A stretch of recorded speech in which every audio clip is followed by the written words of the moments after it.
Hello, how are you? I am good. Today we are doing another book review on Stephen King's epic masterpiece, The Stand.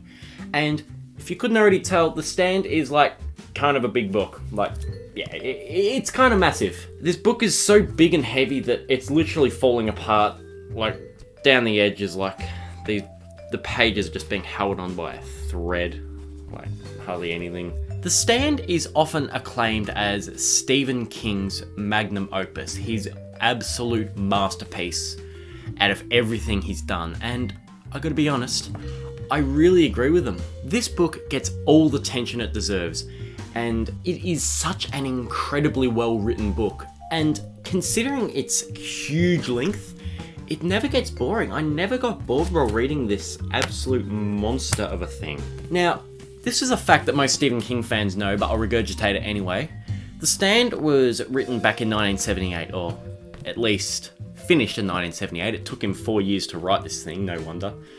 But when he wanted to publish it, his publisher was like, "No, this is too big. It's going to be too expensive to print all this. It's going to be too expensive to print a bunch of 1,400-page books, and people might be intimidated by its length." So what Stephen King had to do is he had to trim about a third of it out, probably. So it went from being a 1,400-page book to probably like a 800, 900-page book in the end, probably something more along the lines of this. But in 1990, he re-released the full book in its entirety, and to be honest, I don't think the cut version is even in print anymore. Like, I've never ever seen the shortened version of The Stand. So yeah, I'm basing this off of the unedited, not unedited, but unabridged cut. So long intro out of the way, let's get a look at this big bad boy's length. My copy of The Stand is 1,325 pages long. That's a lot of reading. That's a lot of paper. But if you're one of those people that's putting this book off because of its length, please just stop. Just go and read it. Trust me, it'll fly by. Honestly, one of the fastest books that I've ever read, which is really strange considering how massive it is. And you don't even notice how big it is, aside from the fact that when you're holding it, it's like really heavy. I read this book in about 5 weeks, and those were 5 of the shortest weeks in my life. So if you want a world to go live in for a little while, read this book. The plot, while nothing, groundbreaking today, was really quite unique back then, and even still today, I think this plot is more interesting than most apocalyptic stories. So let's go have a look at what the premise of this book is.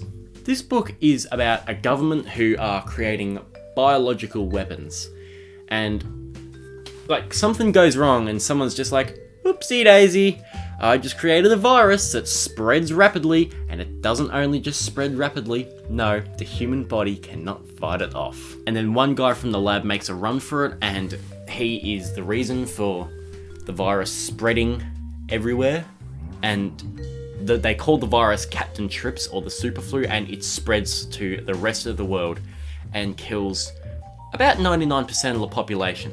But that's the interesting part. Because it only kills off 99%, there are some people still left. And we're not sure why they're still left, but they're still alive, and their bodies seem to be immune.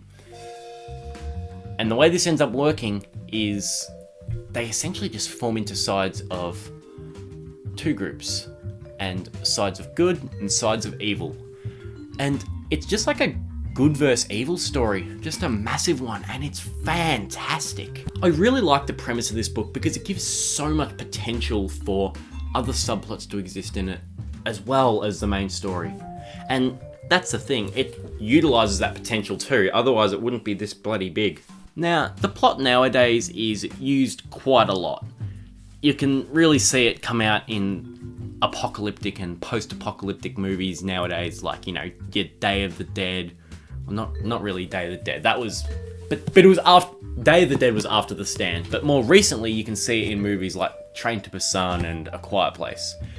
A Quiet Place especially, though, I never really cared for Day of the Dead or Train to Busan. That apocalyptic vibe really seem to stem from this book. The characters in this book are some of Stephen King's absolute greatest. This is when he really started to shine with his characters. Like, his first 3 books, they had fine characters, they were good. And they had basis and the potential to be fantastic, but this book is the first one that really develops them well. And the fact that there is about 15 main characters or so, and you can remember all of them, that says something. Arcs and changes these characters go through are so interesting and intriguing to read about. And those character arcs were just the main reason I love this book so much. And the main villain of this book is one of my all-time favorite villains. I really, really like him. And yes, while he is essentially the villain in the main villain of Stephen King's multiverse, that doesn't stop him from being an absolute badass. I have to say there really isn't anything wrong with this book at all. And as I mentioned earlier, not even the pacing is bad. I guess it gets a little bit slow in the resolution, but that's so insignificant. It's just like 1 or 2 pages extra that could be cut from a 1400 page book. Like, it's so minor that I don't even care. The suspense that this book builds as it nears its climax is incredible. My heart was beating so hard when reading this, and the climax itself really did not disappoint. It was a really, really good ending.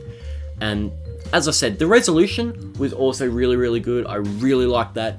It just went on for maybe 2 pages too many. This book is the first on this channel to get a 100% rating. This is a perfect book. It's so fantastic. I cannot think of any flaws, and if there are flaws, they are so insignificant that I just don't even care. This book isn't my absolute favorite of Stephen King's, but it's definitely in my top 5. And compared to his other celebrated works like It and The Shining, which I was slightly ambivalent about, I can completely agree and understand why this is at the top of so many lists. So that's all I have for you today. I hope you enjoyed that, and I was also going to say, I'm going to be starting a new series on this channel soon called Book vs. Movie. It's a pretty basic title, but it's just going to be comparing the books to their movie counterparts. And yes, I will be doing it with books like The Stand that had a TV series turned into it as well. I guess I could split those between, like, books versus TV series or TV movies or whatever you want to call them. But yeah, that's it. And I hope you like this new setup. What I'm actually going to do is I'm going to be recording a bunch of videos at once so I can take it all down and put all the books back in my brother's room, which is really good of him to put them all, let me have them all for the background here. And then I'm just going to put out videos once or twice a week from now on. I want to try and make it a schedule. Every Sunday, either every Sunday, Wednesday, or both. And yeah, I'll see you in the next video. Sayonara.